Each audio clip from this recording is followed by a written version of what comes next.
The Lord be with you. A United Methodist was visiting Rome and decided to tour the Vatican while he was there. Standing outside of St. Peter's Basilica, he noticed a long line of people stretching from the courtyard into the church doors. He asked one of the people standing in line what the line was for. A woman in that line told him they were waiting to see a priest for the sacrament of reconciliation. The United Methodist asked what that was, and the woman explained that they would kneel down in a small darkened booth, confess their sins to a priest who was behind a partition, and the priest would grant them absolution from God, forgiving their sins. It sounded interesting to him, so he got in line. 2.5 hours later, he was at the front of the line. He entered the confessional. A short time later, he came out smiling and said, "This is great.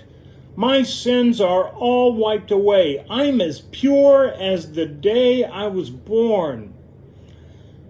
Another priest nearby heard him and said, "Pride, get back in line." Bud Robinson is quoted as saying, "Pride is the only disease known to humankind that makes everyone sick except the one who has it." William Barclay goes even deeper. He said, "Pride is the ground in which all others' sins grow." Philippians 2 verses 3 through 4 tells us, "Do nothing out of selfish ambition or vain conceit, but in humility consider others better than yourselves. Each of you should look not only to your own interests, but also to the interests of others." The Bible has a remedy for pride, putting the needs of others ahead of our own. Serving. James and John came to Jesus with a rather prideful request. "Let us sit next to you, one on your right and one on your left."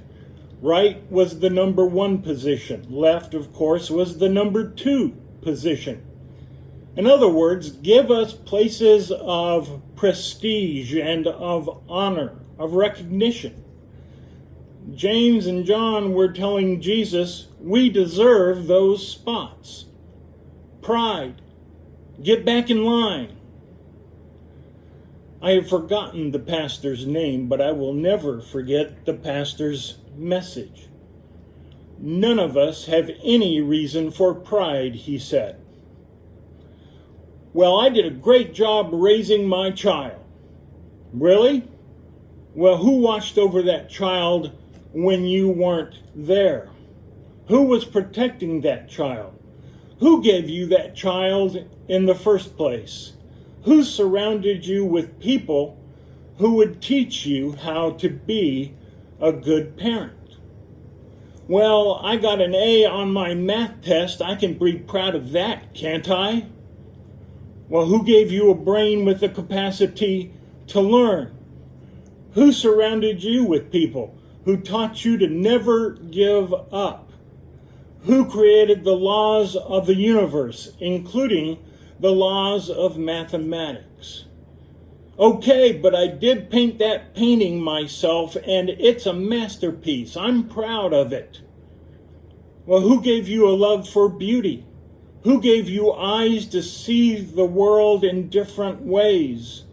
A heart that rejoices in the making of art?"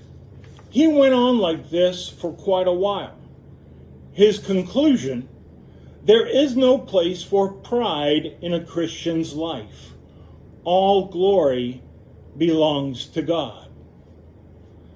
The lion was proud of his mastery over the animal kingdom. One day he decided to make sure all of the other animals knew he was the king of the jungle. He was so confident that he bypassed the smaller animals and went straight to the bear. "Who is the king of the jungle?" the lion asked. The bear replied, Why, you, of course. The lion gave a mighty roar of approval. Next, he asked the tiger, "Who is the king of the jungle?" The tiger quickly responded, "Everyone knows you are, mighty lion."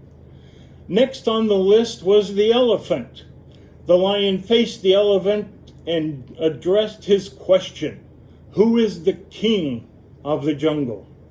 The elephant immediately grabbed the lion with his trunk, whirled him around in the air 5 or 6 times, and slammed him into a tree. Then he pounded him into the ground several times, dunked him underwater in a nearby lake, and finally dumped him on the shore. The lion, beaten, bruised, and battered, struggled to his feet. He looked at the elephant through sad and bloody eyes and said, "Look, just because you don't know the answer is no reason to get mean about it. Pride, get back in line. Do nothing out of selfish ambition or vain conceit, but in humility consider others better than yourselves. Each of you should not look only to your own interests, but also to the interests of others." Christians don't think less of themselves. We just think of ourselves less. Amen.